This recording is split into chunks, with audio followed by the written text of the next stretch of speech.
नमस्कार। आज का जो हमारा टॉपिक रहेगा वो रहेगा संधि के भेद और कौन-सी होती है। कल हमने पढ़ा था संधि किसे कहते हैं। दो वर्णों से मेल से होने वाला परिवर्तन संधि कहलाता है। संधि को हम सामान्य भाषा के अंदर समझौता कहते हैं। व्याकरणिक दृष्टि से इसका अर्थ होता है मेल। उसके बाद हमने पढ़ा कि संधि के मुख्य भेद कौन कौन से।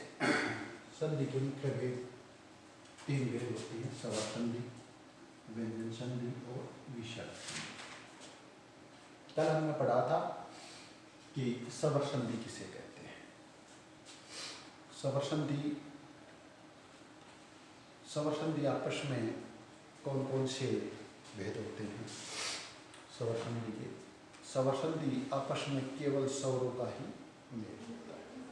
स्वर संधि किसे कहते हैं, जिसमें आपस में सिर्फ स्वरों का ही मेल होता है। मैंने जैसे बताया था 11 स्वर होते हैं और 33 व्यंजन होते हैं। तो जो आपसी स्वरों का ही मेल होता है उसको क्या कहा जाता है, स्वर संधि कहा जाता है। जैसे सूर्य अस्त, धर्म आत्मा, धर्म प्लस आत्मा, इसके बारे में कल हमने पढ़ा था। धर्म प्लस आत्मा, इसके अंदर ए और आ दोनों आ जाते हैं। उसके बाद हमने पढ़ा था कि स्वर संधि के भेद कितने हैं। दीर्घ संधि, गुण संधि, वृद्धि संधि, जन संधि और अयाति संधि। मुख्य 5 जो भेद इसके होते हैं स्वर संधि के, उसके बारे में पढ़ा था। आज हम पढ़ेंगे व्यंजन संधि क्या है और व्यंजन संधि के अंदर कौन कौन से नियम आते हैं, और विसर्ग संधि क्या है और विसर्ग संधि के नियम कौन कौन से हैं। व्यंजन और स्वर, स्वर और व्यंजन, व्यंजन और स्वर का मेल होने से वर्ण का परिवर्तन नया रूप व्यंजन कहलाता है। देखिए इसके अंदर दोनों चीजें आई हैं कि व्यंजन और स्वर, स्वर और व्यंजन, व्यंजन और व्यंजन, यानी कि स्वर और व्यंजन भी हो सकते हैं, व्यंजन और स्वर भी हो सकते हैं और व्यंजन व्यंजन भी हो सकते हैं। का मेल होने से वर्ण का परिवर्तन होता है। किसका परिवर्तन होता है, वर्ण का परिवर्तन होता है। तो उसे क्या कहा जाता है, व्यंजन संधि कहा जाता है।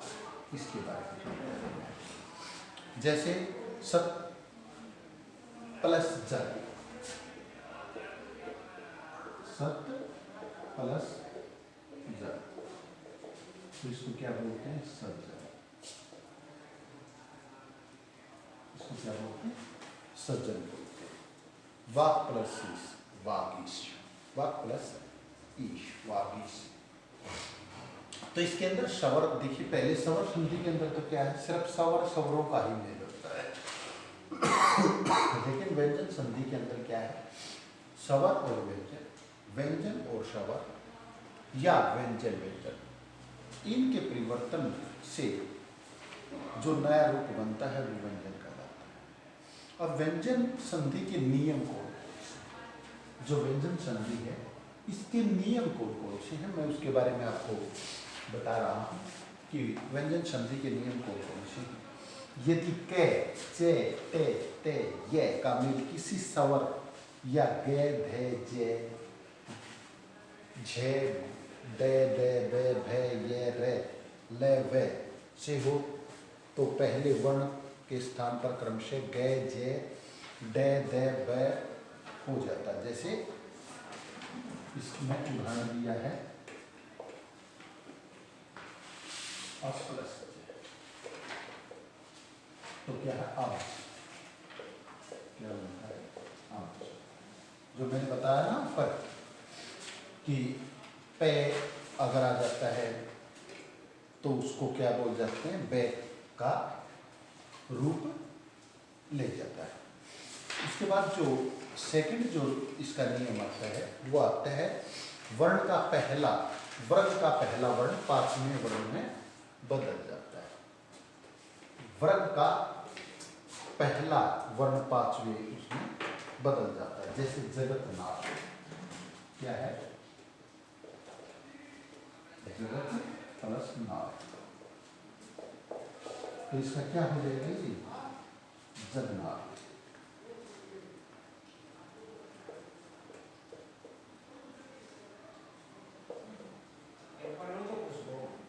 जगन्नाथ, जगन्नाथ सतमार्ग,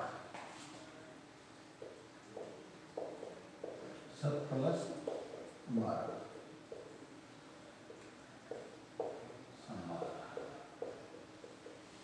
ये इसके अंदर। उसके बाद आता तय के बारे में, यानी कि जहाँ तय आता है, तय प्लस है धय बन जाता है, तय प्लस च बन जाता है, तय प्लस जय बन जाता है, तय प्लस टय बन जाता है, तय प्लस लय बन जाता है। उसके बाद आता है छः। यदि स्वर का मेल छः हो तो गच्छ बन जाता है। क्या बन जाता है? गच्छ का रूप ले लेता है। तो उसके बारे में जो मैं एग्जाम्पल आपको बता रहा हूँ वो क्या है? जैसे बी प्लस छेद, तो इसका क्या आएगा? विच्छेद।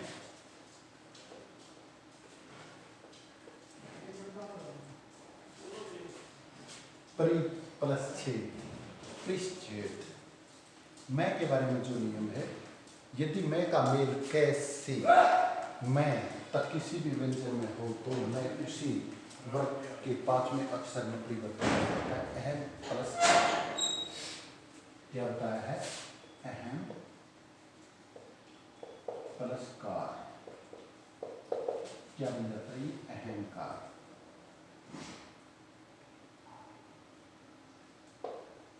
क्या बन जाता है? अहंकार बन जाता है।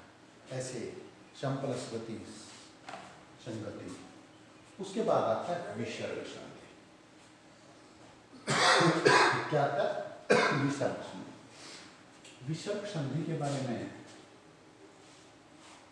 क्या है कि विसर्ग के साथ स्वर और व्यंजन का मेल से परिवर्तन होने वाला वर्ण का रूप विसर्ग संधि कहलाता है। यानी कि विसर्ग के साथ स्वर और व्यंजन, यानी कि 11 स्वर और 33 व्यंजन जो मैंने आपको बताए हैं,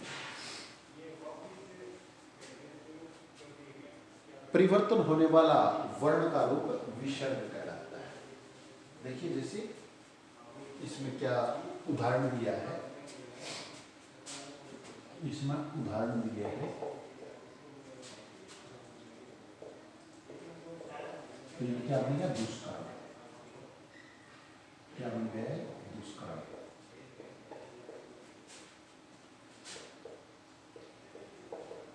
प्लस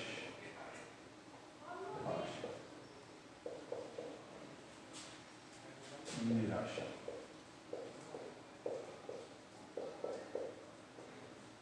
निराशा। विसर्ग संधि के कुछ अलग से नियम होते हैं। यदि विसर्ग से पहले ए हो तो विसर्ग का मेल ए गे धे डे जे झे जे डे ढे ने दे धे ने ले में ये रे ले वे है हो तो विसर्ग ओ में विसर्ग किस में बदल जाता है? ओ के बदल जाता है। फॉर एग्जाम्पल क्या है? जैसे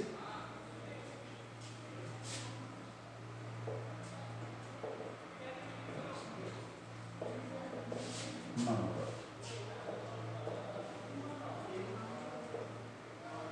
क्या है? मनोरथ।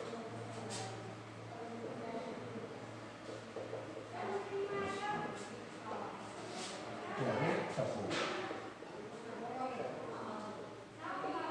क्या है ये? तपोवन।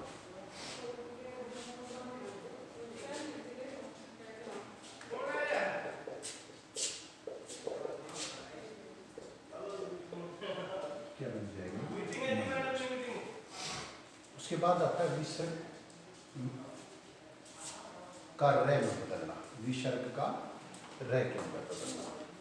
इसके अंदर दो चीजें आती हैं कि ए और आ छोड़कर कोई अन्य स्वर हो या विसर्ग का मेल किसी भी स्तर पर या शपथ व्यंजन का तीसरे चौथे पांचवें वर्ण या ये लय में हो तो विसर्ग का रे हो जाता है। जैसे पुनर्जन्म, अगर हम देखते हैं तो पुनर्जन्म,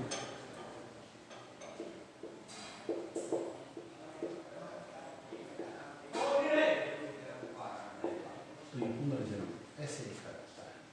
निर्मल, निर्मल, विसर्ग का शय में बदलना, शय, विसर्ग का शय में बदलना। विसर्ग से पहले यदि कोई स्वर हो या विसर्ग का मेल च, छ या शय हो तो विसर्ग का शय हो जाता है। जैसे दुस,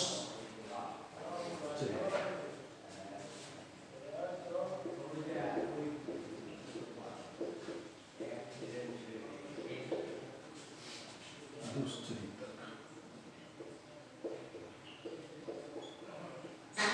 क्या है दुश्चरित्र। निश्चल,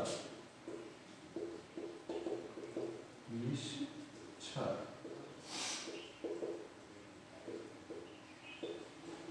निश्चल, ये इसके अंदर आ जाता है। विसर्ग का शय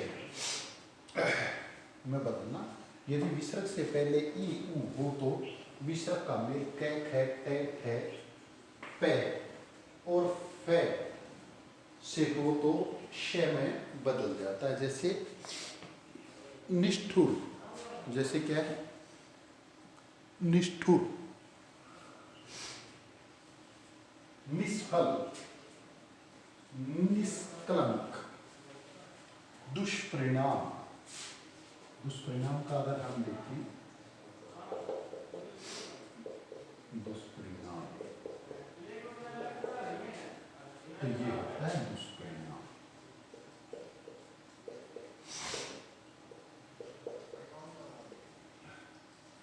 ये क्या कहलाता है? दुष्परिणाम कहलाता है। उसके बाद विसर्ग में शय में बदलना, यदि विसर्ग का मेल तय थे से में से हो तो विसर्ग शय में बदल जाता है। किसमें बदल जाता है? शय में बदल जाता है। जैसे नमस्ते, क्या है?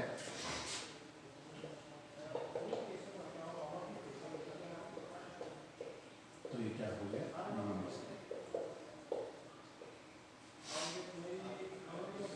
दुस्साहस,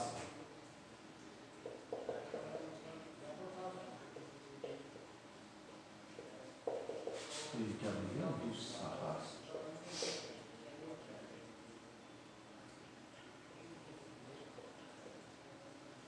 तो ये कुछ नियम है विसर्ग का लोप, यानी कि जहां पे विसर्ग का लोप हो जाता है। विसर्ग से पहले यदि ए हो तथा विसर्ग के बाद कोई भिन्न स्वर हो तो विसर्ग का लोप हो जाता है। यानी कि बाद में अगर कोई दूसरा अन्य कोई स्वर, भिन्न स्वर हो तो विसर्ग का लोप हो जाता है। जैसे निरस, तो इसका कोई चेंज नहीं होता, निरस।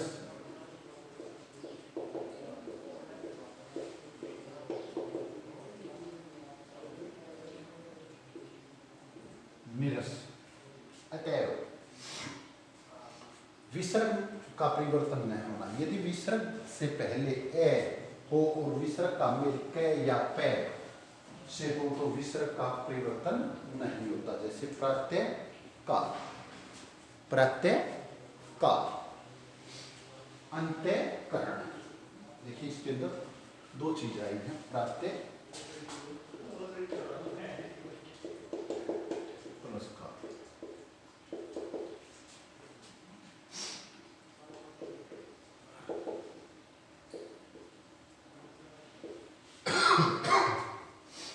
अंत्यकरण,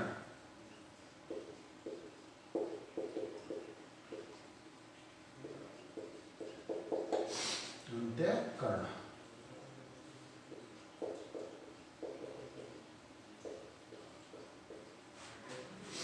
तो ये इसके मुख्य उदाहरण रहे हैं।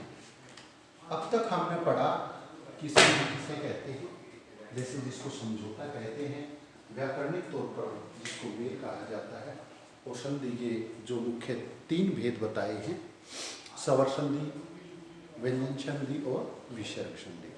स्वर संधि के 5 मुख्य भेद बताए आपको। यण संधि है, दीर्घ संधि है, ये व्यंजन संधि और विसर्ग संधि के नियम क्या क्या है उसके बारे में बताया। तो आज का ये हमारा टॉपिक समाप्त होता है। इसी के साथ धन्यवाद।